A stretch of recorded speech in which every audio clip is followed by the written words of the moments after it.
Já, hann kemur þarna sem sagt á, þetta sé 50 kvöld sem hann kemur frá Oslo og síðan er sem sagt aðal fyrirlesturinn þarna á föstudegi klukkan 3 en síðan hittist hann á að við verðum með svona málstofu seminar á haustmisserinu Chomsky og kenningar hans og það stendur til að hann komi þar í 1 tíma þennan sama föstudag hádeginu og föstudeginum og svona spjalli sínar kenningar og það verður búin 1 tími í námskeiðinu þegar þetta er þannig að við verðum svona aðeins búin að setja þetta í samhengi þannig að við erum dálítið spenntir að það er spennt að hafa námskeið Chomsky þar sem hann kemur og talar sjálfan sig.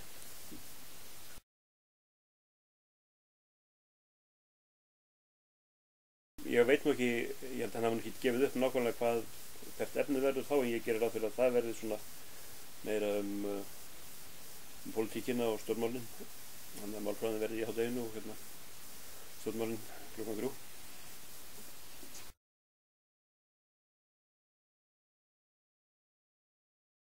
Kynnst svona fyrst þegar ég var þarna nemandi. Ég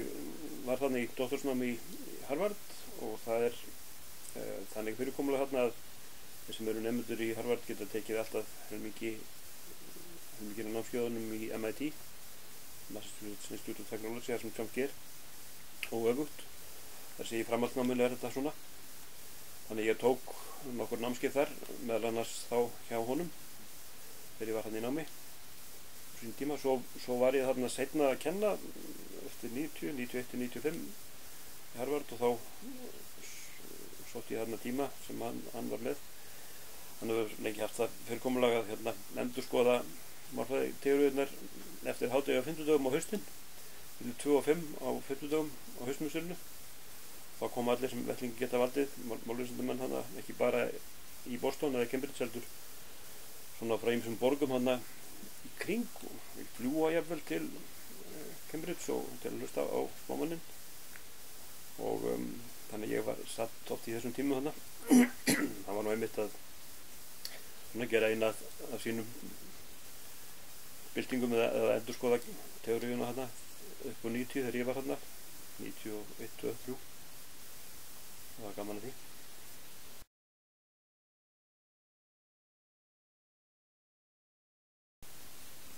Ég held að þeir sem ekki þekkja til þeir gerir sér ekki alveg grein fyrir því að sumir sem hafa kannski eitthvað kynnst eitthvað lesið Chomsky eða kenningar hans í einhverjum svona inngangsbókum halda þetta snúist aðalega það að það með eitthvað svona flóknar reglur eða hríslumyndir eða svona einhverjar formúlur en í raun og veru þá var algjör bylting í málvísindum með Chomsky sem var ekki síst fólgin í því að hann svona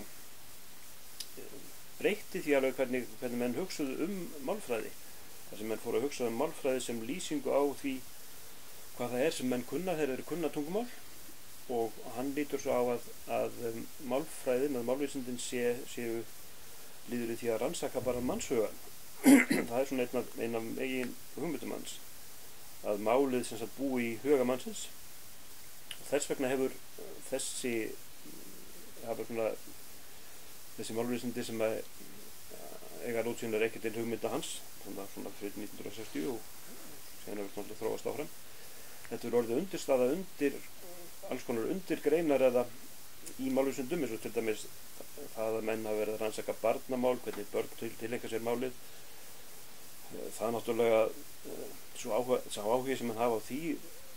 hvílir að hlusta til að þessu að því að menn hugsa sér að málið það er inn í höfðun á þér og hvernig þú tileingar þér málið og hvernig þú lærir málið það er áhugaverð spurning fyrir málfræðinga. Þetta er líka leitt til þess að það er tengst milli málvísinda og sálfræði. Menn hafa líka fengið nýjan áhuga málfræðingar á því hvernig menn tapa málinu, hvað gerist þegar menn missa málið, málstól eða afasíu. Og svo er þetta líka tengst við heimspekina, málheimspeki. Ef þú hugsar málið sem einhvers konar kerfi sem er þarna úti og það er bara fáir eða kannski engir sem að kunna það, þá er það öðruvísi hugmynd heldur það að þú sér að málið sé hluti af sjálfum þér, það sé inn í höfðun á þér. og þá hefur þetta líka tengsl við jafnvel líffræði og þessu hlut.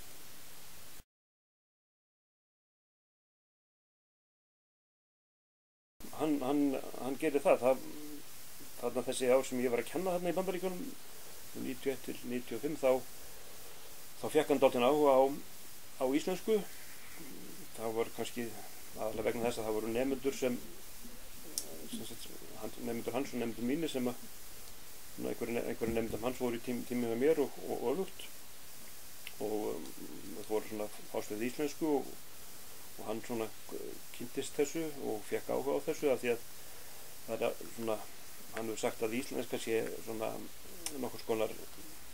tilraunastofa fyrir málfræðinga, það sé hægt að prófa alls konar kenningar í íslensku betur eða annan hátt heldur til dæmis í ensku vegna þess hvernig málið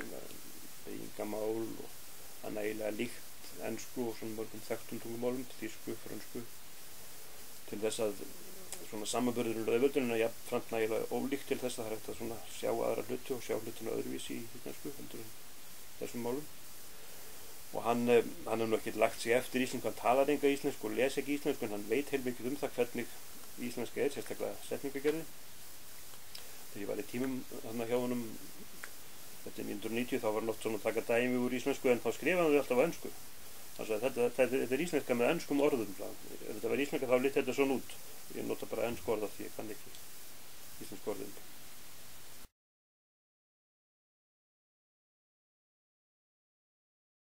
Ég veit nú ekki kannski alveg hvers vegna það var en ég man eftir því að hann eins og í fyrirlestri sem ég hlustaði á hann flytja þá sagði hann að hann hefði verið að velta því fyrir sér þegar hann var að ljúka sínu prófi í málfræði á þessum tíma, hann er með doktorsprófi í málvísindum þá ræddi hann það við leiðbeinanda sinn hvort hann ætti að fara út í stjórnmál eða málvísindi eða vísindamennsku, háskólakennslu og þá sagði hann að kennarinn hefði sagt nei, þú skalt ekki fara út í stjórnmál og þú skalt ekki gera það atvinnuðinni það gengur aldrei, þú nærði einhverjum árangur þannig þú skalt fara í málvísindin en þú getur haft stjórnmálinn með þú hefur miklu meira áhrif þannig og hann sagðist að hafa gert þetta og ég man þegar ég var einhvern í námskeiði hjá hann og var að skrifa hjá hann með ritgerð námskeiðsritgerð þá lánaði hann mér lykil að bókasafninu sínu til að ná mér einhverja heimildir og hann var svona bókaherbergi og svona í minningunni er þetta svona frekar dimmkompa, ég hef ekki unnið gluggar þarna, ég man ekki eftir því og þetta skiptir svona í tvo hlut, annars voru svona málvísindaritt og hins vegar svona pólitísk ritt, mikið alls konar blöð svona sem ekki voru til sölu á götuhornum svona, ekki New York Times eða svona stórblöð, heldur svona einhver svona minni blöð og pólitísk blöð og þegar ég var hérna í námi þá fór ég stundum að hlusta á hann þegar hann var að tala um stjórnmál og þá gerði hann þetta svipað sko eins og í málvísindum hann kom ekki menn að skrifa það ræðu hann kom bara inn og talaði svo um pólitík í 2 tíma og svaraði fyrirspurnum